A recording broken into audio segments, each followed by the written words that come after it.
Jumpa lagi dengan kami di acara Cakrawala Cuaca. Pada siang ini kami akan membahas mengenai kondisi iklim dan potensi dari beberapa komoditas pertanian di Kota Palembang. Saya Hazmi Dan saya Sawa. Berikut informasinya. Palembang merupakan ibu kota provinsi Sumatera Selatan yang memiliki iklim tropis dengan dua musim utama, yaitu musim hujan dan musim kemarau. Iklim tropis ini ditandai dengan suhu yang relatif tinggi sepanjang tahun dan kelembapan yang tinggi. Namun, pada saat ini, beberapa kota di Indonesia, termasuk Palembang, mengalami ketidakstabilan iklim. Hal ini dapat mempengaruhi potensi dari beberapa komoditas pertanian maupun perkebunan. Baik, kali ini kita akan bergabung kembali dengan reporter Brian untuk berbicara langsung bersama ahli cuaca terkait bagaimana kondisi iklim dapat mempengaruhi potensi dari setiap komoditas pertanian di Palembang. Baik, terima kasih Salwa dan Hazmi di studio. Saya di sini bersama Ibu Vina selaku pengamat agroklimatologi sekaligus dosen pertanian di Universitas Sriwijaya. Selamat siang Ibu, apa kabar? Selamat siang, alhamdulillah baik. Alhamdulillah baik. Oke Ibu, baik. Jika kita perhatikan bahwa akhir-akhir ini iklim di Indonesia itu tidak stabil. Betul. Yang mana itu dapat mempengaruhi dari setiap sektor atau bidang di Indonesia, termasuk bidang pertanian. Menurut Ibu sendiri, apakah adakah keterkaitan antara iklim dengan pertanian? Oh iya, baik. Iklim sama pertanian itu keterkaitannya cukup erat banget karena iklim itu sebagai given ya. Jadi manusia itu harus menyesuaikan untuk komoditas yang akan ditanamnya, menyesuaikan terhadap iklimnya. Jadi lebih ke penyesuaian terhadap manusia. Nah, dia itu sangat memengaruhi produktivitas biomasa dari tanaman. Jadi makanya untuk penanaman komoditas pertanian yang akan ditanam juga harus sangat memperhatikan kondisi iklim pada saat tersebut. Baik, dari penjelasan Ibu bahwa terdapat kaitan ya antara iklim dan pertanian. Jika boleh tahu, apakah adakah unsur dari cuaca tersebut yang dapat memengaruhi bidang pertanian tersebut, Ibu? Baik, salah satu yang mengakibatkan faktor lah ya, bisa kita bilang faktor yang dapat mengindikasikan perubahan iklim itu dilihat dari suhu udara sama curah hujannya. Nah, jadi kedua faktor itu bisa menjadi indikasi dari perubahan iklim dan mempengaruhi komoditas tanaman yang akan ditanam. Baik, terima kasih atas penjelasannya Ibu Vina. Berarti tadi suhu itu termasuk unsur cuaca yang dapat mempengaruhi ya. Oke, selanjutnya bisakah Ibu untuk menjelaskan lebih lanjut bagaimana perubahan suhu udara akibat perubahan iklim pada aktivitas-aktivitas ini? Ya, baik.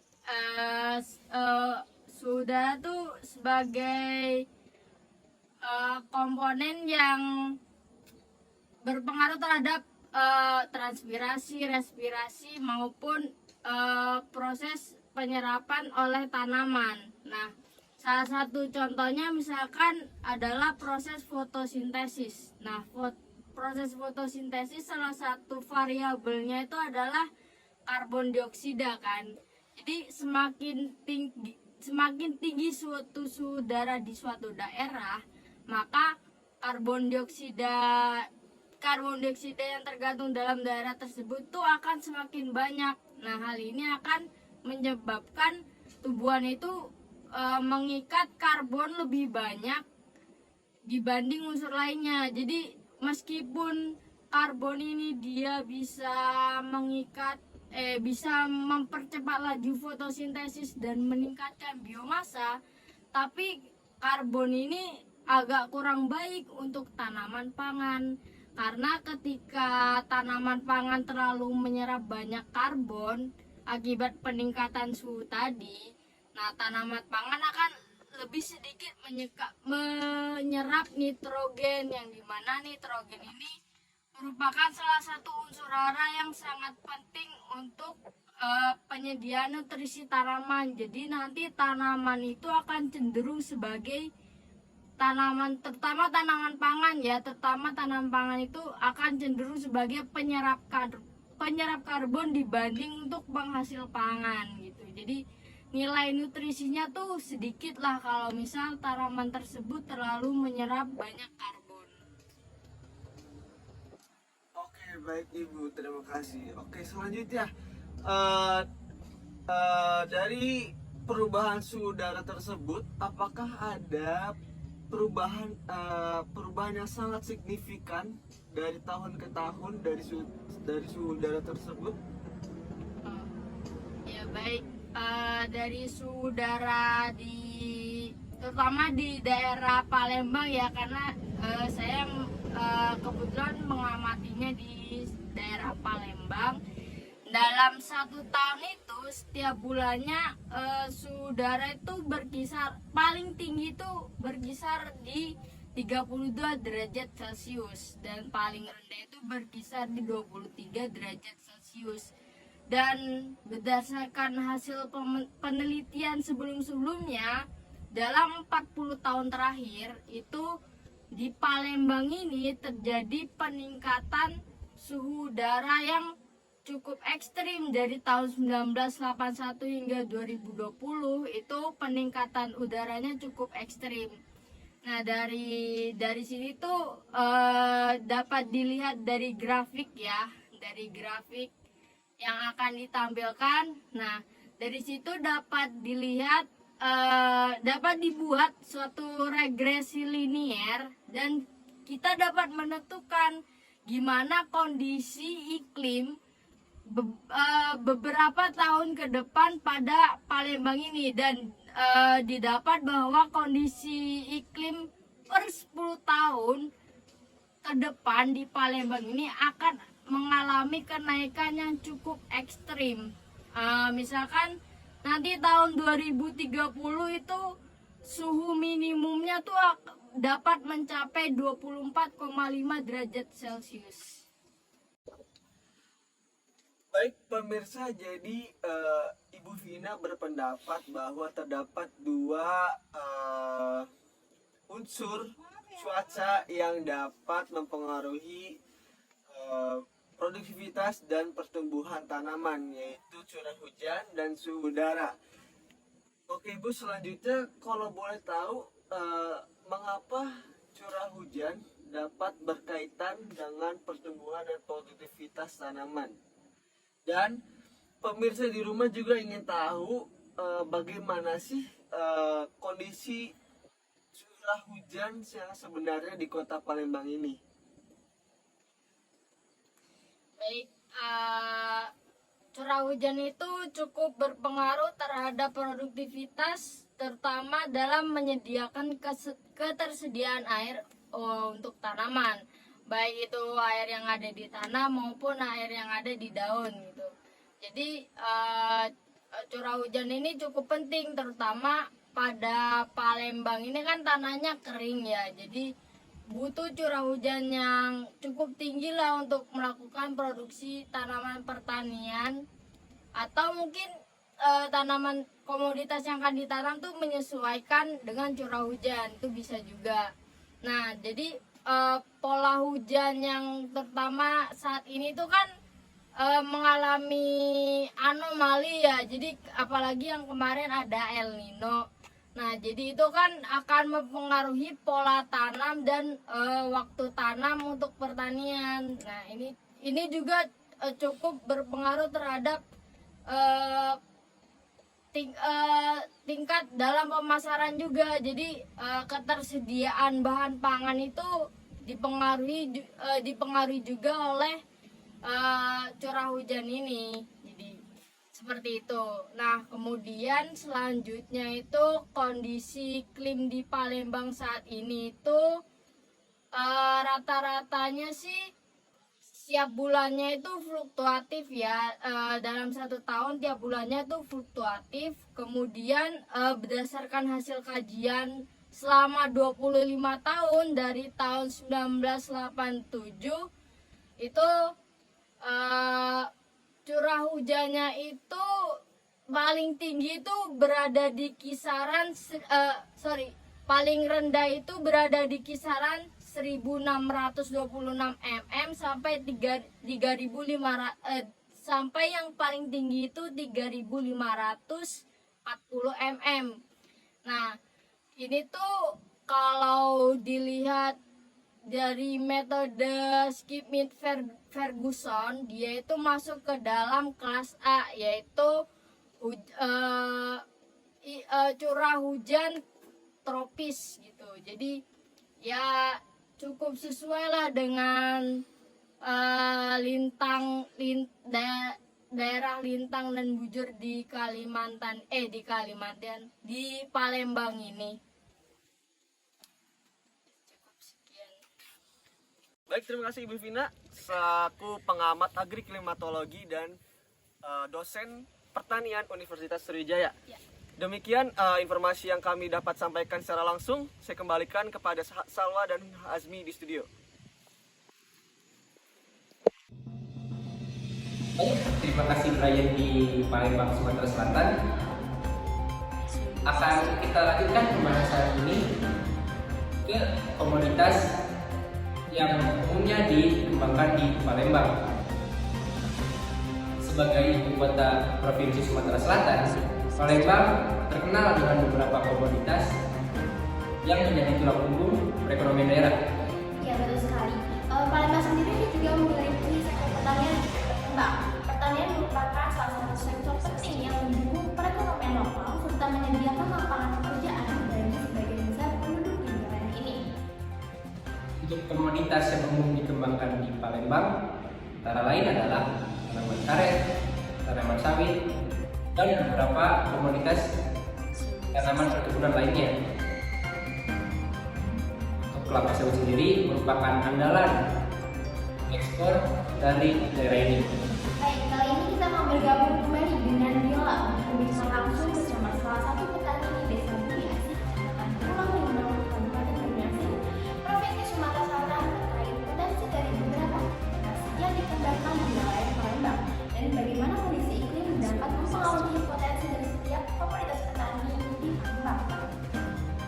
Baik, Azmi dan Salwa, di sini saya telah berada di salah satu perkebunan kelapa sawit di Palembang dan saya telah bersama narasumber yang bernama Ibu Nuy yang merupakan salah satu petani milenial di Palembang. Selamat sore Ibu. Sore. Izin bertanya sama Bu, untuk komoditas pertanian yang ditanam di wilayah Palembang itu biasanya apa ya Bu? Oh, kalau secara umum komoditas yang biasa ditanam di Palembang ada ini ya, kelapa sawit, ada juga karet, dukuh, dan durian. Tapi untuk tanaman yang ditanam di lahan saya itu sawit ya. Oh, jadi komoditas yang Ibu tanam itu kelapa sawit. Untuk saat ini Bu, kita tahu bahwa tingkat produktivitas tanaman itu biasa disandingkan dengan faktor iklim. Adakah faktor iklim yang terjadi selama beberapa tahun ke belakang sehingga produktivitas dari tanaman Ibu tanam itu mengalami penurunan atau terjadi hal lain yang terjadi? Tentu sangat berpengaruh ya. Contohnya terjadi fenomena El Nino yang menyebabkan defisit air. Nah, kekeringan akibat El Nino pada tahun 2015 menyebabkan cekaman kekeringan pada tanaman kelapa sawit yang ditandai dengan daun tombak dan kelapa sengkleh. Nah, cekaman kekeringan juga menyebabkan penurunan produktivitas pada semester 1 di tahun 2016. di Sumatera bagian selatan hingga mencapai 60% dibandingkan periode yang sama pada tahun 2015. Pada tahun 1000 kan Ibu mengalami permasalahan Ibu. Adakah langkah yang Ibu ambil dalam mengatasi permasalahan tersebut? Fenomena tersebut. Untuk fenomena tersebut ada ya upaya-upaya teknis yang dapat dilakukan untuk meminimalisir dampak kekeringan tersebut, biasanya melalui penerapan teknik budidaya. Nah, untuk upaya-upaya sendirinya udah dilakuin ya, berupa ini penerapan teknik budidaya pasca kekeringan yang tepat, pemupukan serta pembuatan sistem konservasi tanah dan air. Kalau untuk ada nggak sih pendapat Ibu mengenai pertanian perkebunan saat ini dan bagaimana cara kita petani yang Ibu maupun petani yang lain itu dapat mengatasi permasalahan ini ke depannya agar tidak terjadi lagi, dan hal apa sih yang bisa dioptimalkan dari sektor ini? Nah, untuk saat ini sektor pertanian berkembang cukup pesat ya, sejalan dengan perkembangan ekonomi. Nah, sudah banyak juga teknologi yang dapat mempermudah keberjalanannya baik secara langsung maupun tidak langsung. Nah, untuk pengembangannya bisa ya menerapkan sistem pertanian polikultur dengan tanaman kacang-kacangan untuk meningkatkan produktivitas pertanian. Nah, terus untuk dari pemerintah sendiri bisa ya memberikan pemberitahuan lebih awal mengenai perubahan iklim yang terjadi agar dapat meminimalisir untuk hasil produksi yang tidak optimal.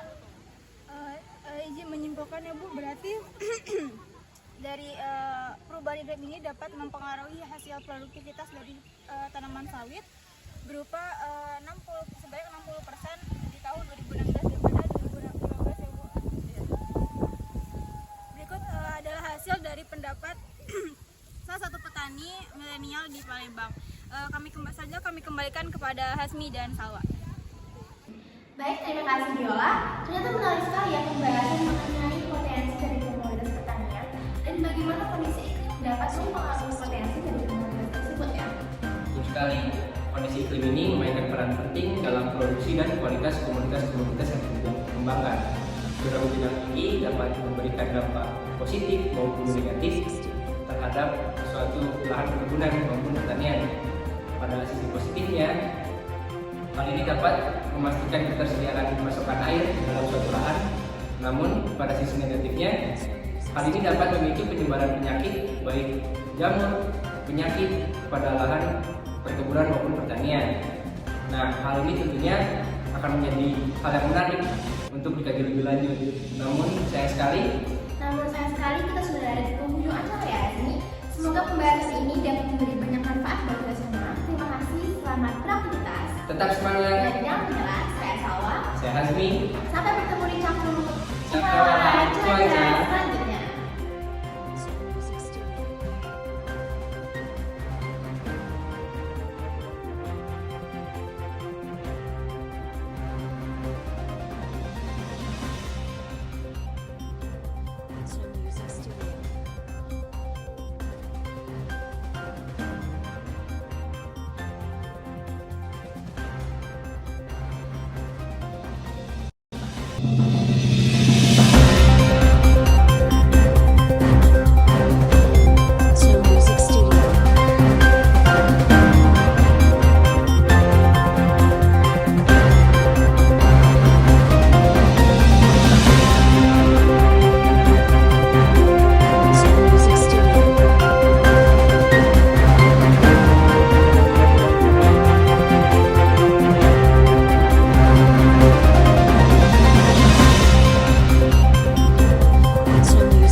Halo teman-teman, di sini kami dari kelompok Argentina. Semoga video yang kami buat ini dapat menjadi manfaat buat teman-teman semua. Yeay!